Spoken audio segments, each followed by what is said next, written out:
Assalamualaikum warahmatullahi wabarakatuh.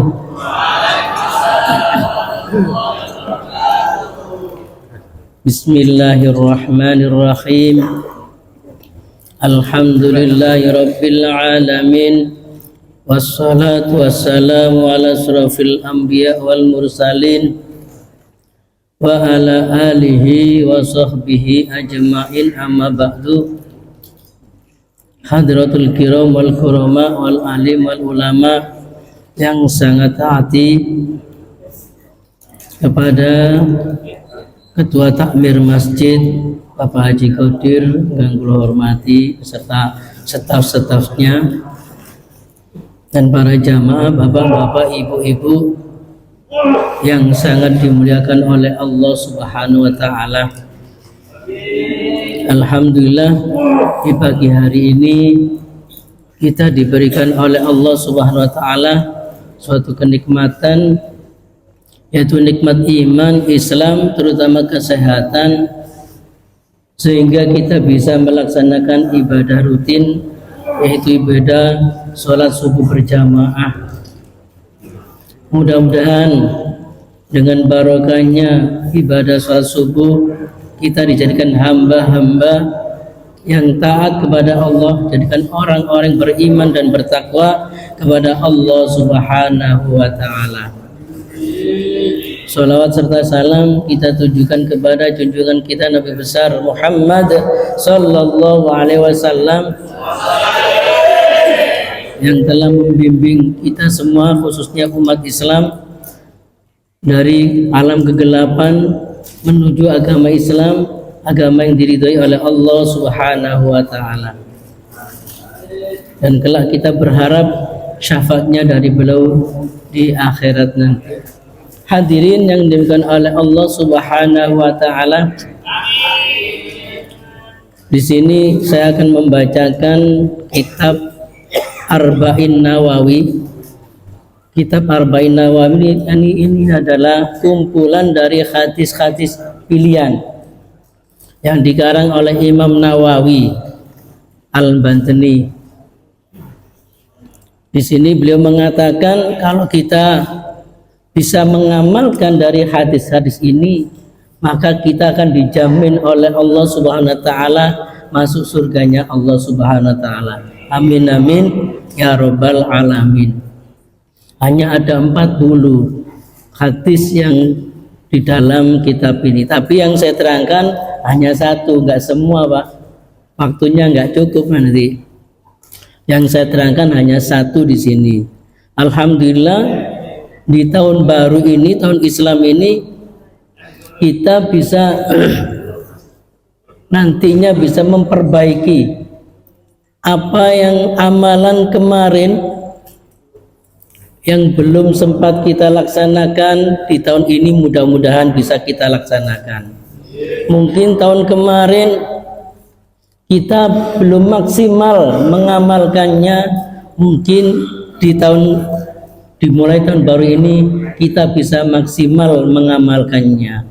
Mungkin di tahun kemarin kita belum semangat untuk beribadah kepada Allah, maka di tahun ini mudah-mudahan bisa semangat.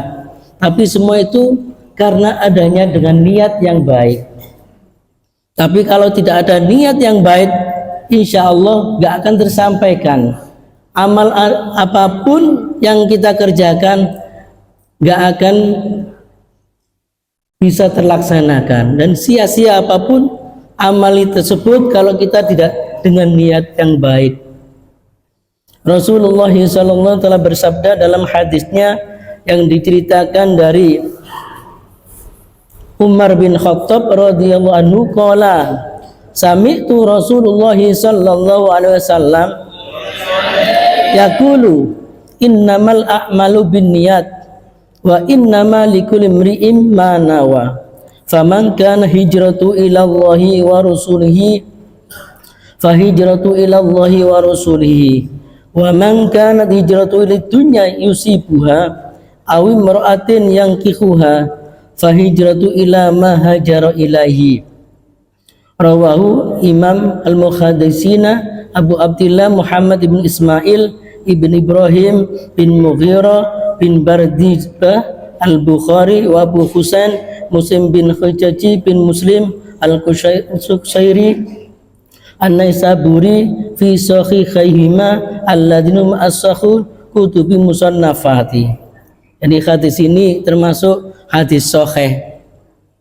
Hadis yang banyak meriwayatkan hadis ini dari banyak kitab fikih atau kitab apapun, 80% hadis ini biasanya ditaruh di atas, di depan. Karena apa? Karena menata niat kita yang baik. Bagaimana amal kita menjadi amal yang baik. Sesungguhnya innamal a'malu binniyat, itu dikarenakan amal kita itu dikarenakan niat kita. Kalau niatnya baik, insya Allah kedepannya akan baik. Karena sebagai tolak ukur ibadah kita, tolak ukur amal kita itu pada niat. Amal kita bisa diterima oleh Allah Subhanahu wa Ta'ala itu karena keikhlasan niat kita. Kalau amal kita nggak baik, otomatis apapun yang kita kerjakan kedepannya pun nggak akan baik. Karena entah itu karena manusia atau karena yang lain, akhirnya apapun yang kita kerjakan nggak akan baik. Wa inna malikul mri'in manawa, dan apapun yang kita kerjakan itu pasti ada niatnya, nggak mungkin tidak ada niatnya. Contohnya kita bisa jamaah subuh di sini, kita bisa mendengarkan tausiah di sini. Dari rumah bapak-bapak, ibu-ibu, niatnya apa? Untuk beribadah atau ingin pamer? Apakah ingin mendapatkan ilmu ataupun yang lainnya? Tapi kalau untuk anak-anak, adik-adik ini harus kita niati untuk menghilangkan kebodohan. Yang pertama itu menghilangkan kebodohan untuk belajar mencari ilmu. Jangan sampai kita mencari ilmu ini untuk gengsi, untuk bisa berdebat. Sudah tahu hadisnya, maka untuk berdebat. Ketemu siapapun di debat, ingin yang menang sendiri. Kalau nggak sesuai dengan keinginannya dianggap kafir. Nah ini paling bahaya ini.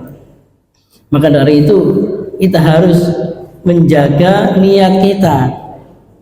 Jangan sampai niat kita itu salah. Fahijratu ilallahi wa rasulihi wa kanat hijratuhu ilallahi wa rasulihi. Wa man kana hijratu lidunya yusibuha aw imra'atan yankuha fa hijratu ilallahi ma hajara ilahi. Digambarkan oleh Rasulullah SAW, kalau hijrah kita, niat kita dari awal untuk mencapai ridha Allah dengan keikhlasan hati, maka apapun yang kita amalkan, apapun ibadah yang kita kerjakan, insya Allah kita akan mendapatkan ridha dari Allah Subhanahu wa Ta'ala. Tapi kalau niatnya, hijrahnya itu dikarenakan sesuatu, atau di sini dicontohkan untuk mencari duniawi, kita hijrahnya untuk mencari duniawi, maka yang kita dapatkan hanya dunia aja. Dicontohkan lagi kalau kita hijrahnya untuk mencari wanita untuk dinikahi, yang laki-laki, yang perempuan mencari pemuda untuk dinikahi, ya dapatnya itu aja, dapatnya wanita yang cantik yang dinikahi, nggak ada yang lainnya. Hadirin yang dimuliakan oleh Allah Subhanahu wa Ta'ala, ini menurut para fuqaha ahli fikih makna hijrah yaitu ada dua. Yang pertama bimakna pembeda, dan yang kedua bimakna qasdu. Yang pertama itu membedakan, dengan niat amal ibadah kita. Contohnya sholat fardu, kalau kita kerjakan kan tidak ada niatnya, untuk membedakan dengan sholat-sholat yang lain. Sholat fardu dengan sholat sunnah harus ada bedanya karena ada niatnya. Kalau misalkan nggak diniati, nggak ada niatnya, bagaimana? Ya nggak sah. Tidak ada pembedanya nanti. Iki sholat opo iki mang yo? Sholat fardu apa sholat sunnah? Karena tidak ada niatnya. Nah, niat itu tempatnya di dalam hati. Tempatnya dalam hati. Kalau diucapkan itu hanya sebagai sunnah.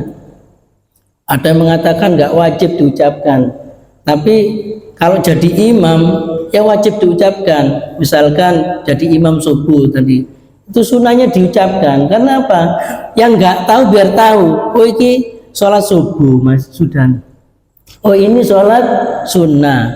Contohnya lagi kalau biasanya bulan Ramadan itu ada sholat malam berjamaah. Imam mengatakan niatnya disampaikan, sekarang sholat hajat, sekarang sholat tasbih, sekarang sholat tahajud. Nah kalau nggak disampaikan, nggak dikeraskan, nggak tahu iki sholat opo iki yo, angger jungkar jungkir nggak tahu. Nah inilah perlunya adanya niat yang pertama menjadi pembeda untuk membedakan amal satu dengan amal yang lain. Itu. Yang kedua yaitu sebagai qasdu. Niat ini niat untuk apa dan untuk siapa? Perlu diperjelas. Saya sholat malam, sholat hajat. Niatnya apa? Hajatnya apa? Nah itu yang tahu ya sampean sendiri. Saya nggak tahu dalam hati sampean sebutkan. Ada dikatakan sholat hajat untuk permohonan. Ya Allah, mudah-mudahan saya disukseskan dalam beribadah, dalam pekerjaan, dan apapun itu disebutkan dalam hati. Nggak diucapkan. Kalau sunnah, kalau ibadah sunnah itu niatnya itu bisa bersamaan. Tapi kalau wajib hanya satu. Misalkan sholat wajib zuhur, sholat asar, itu satu aja niatnya, nggak boleh bersamaan. Usolli fardhu dhuhri, itu disampaikan dalam hati hanya satu, hajatnya satu, sholat zuhur. Tapi kalau sunnah itu bisa niatnya bersamaan, boleh niatnya satu, boleh dua, boleh tiga, boleh empat. Contohnya sholat sunnah tahiyatul masjid dengan sholat sunnah qobliyah. Melihat waktunya, ini kalau sholatnya sendiri-sendiri nggak cukup karena waktunya hampir qomat. Nah ini boleh digandeng dengan satu, sholat sunnah masjid dengan sholat sunnah qobliyah. Ini boleh. Tapi kalau wajib nggak boleh, hanya satu. Misalkan usolli sunnatal masjidi rakaataini mustaqbilal qiblati dan nilai ta'ala wa qobliyah subuh. Misalkan rakaataini mustaqbilal qiblati dan nilai ta'ala, itu boleh. Jadi kalau amalan sunnah boleh lebih dari dua niat. Ini menurut Imam Ghazali dalam kitab Ihya Ulumuddin. Contohnya lagi, sampean sedekah entah itu dimasukkan masjid atau diberikan fakir miskin ataupun diberikan kepada anak yatim, itu sampean niati sendiri dalam hati. Yang pertama, mudah-mudahan saya bisa dilanggankan bisa sedekah, atau dengan niat mudah-mudahan keturunan saya dijadikan anak yang soleh soleha.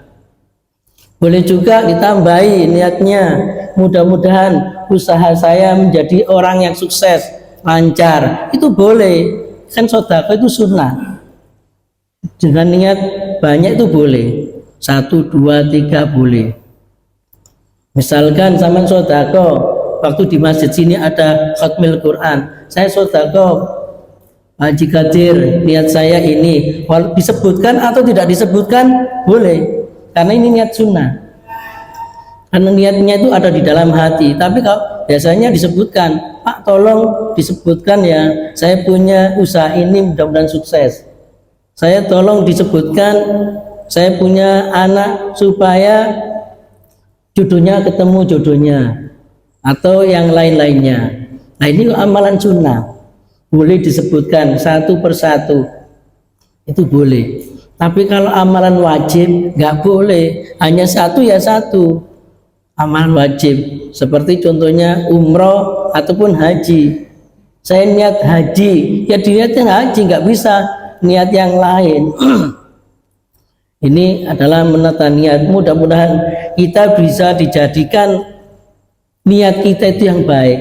Kalau niat kita itu ikhlas karena Allah, berharap ridho dari Allah, insya Allah amal kita akan menjadi diterima oleh Allah Subhanahu wa Ta'ala. Kalau dari awal niat kita sudah jelek, apalagi menuju kemaksiatan, ini menjadikan amal kita menjadi dosa. Kita menjadi dosa kepada Allah Subhanahu wa Ta'ala. Nah, hadis ini asbabul wurudnya, sebab-sebab turunnya hadis ini itu pada waktu hijrahnya Rasulullah SAW dari kota Madinah menuju kota Mekah. Dulu sahabat Nabi itu dinamakan muhajirin yang dari Mekah. Yang dari kota Madinah dinamakan sahabat Ansor. Ansor itu adalah penolong. Jadi menolong sahabat dari kota Madinah. Dari sahabat dari kota Madinah itu menolong sahabatnya Nabi yang sudah fakir miskin, berangkat dari kota Mekah dikejar-kejar orang kafir Quraisy, tidak membawa apa-apa. Istrinya tidak dibawa, hartanya tidak dibawa, kadang anaknya nggak dibawa. Yang beriman kepada Kanjeng Nabi, pada Allah tetap ikut. Yang nggak beriman nggak ikut. Nah di situ sahabat Ansor itu memberikan hartanya, untuk sedekah. Wis ini aja, harta separuh saya ini tuh saya bagikan kepada sahabat dari muhajirin. Diberikan, ada yang diberikan istrinya, yang istrinya asalnya 4, lebih dari 4 itu dikasihkan, dicerai dulu maksudnya. Setelah dicerai baru dihibahkan, siapa yang mau dengan istri saya. Dan ini ada satu sahabat yang kata Ibnu Mas'ud, beliau mengatakan ini ono sahabat niatnya hijrah ke sini itu karena mencari perempuan, karena ingin nikah. Mungkin waktu di sana nggak ketemu jodohnya, ingin ketemu jodohnya di Madinah. Akhirnya niatnya untuk mencari perempuan di sana, yaitu Ummul Qura, salah satu orang Madinah yang Ummul Qura. Lantaran dia ini ingin nikah, akhirnya ditemukan. Tapi kalau niatnya hanya satu ini, eman. Kalau niatnya untuk mencari perempuan atau dunia pun, eman. Kalau kita tidak berharap ridho dari Allah Subhanahu wa Ta'ala, kalau niat kita bukan ikhlas karena Allah, maka eman. Apapun yang kita kerjakan sia-sia, gak akan mendapatkan pahala di dunia pun, apalagi di akhirat. Hadirin yang dimuliakan oleh Allah Subhanahu wa Ta'ala, mudah-mudahan dengan sedikit apa yang saya sampaikan ini bisa membawa manfaat bagi kita semua dan menata niat kita untuk kedepannya, dimulai dari tahun baru ini dengan niat yang baik, dengan niat yang ikhlas. Mudah-mudahan amal kita dari awal hingga akhir selalu mendapatkan ridho dari Allah Subhanahu wa Ta'ala. Demikianlah yang bisa saya sampaikan. Mohon maaf apabila ada kesalahan. Ihdinas siratal mustaqim. Assalamualaikum warahmatullahi wabarakatuh.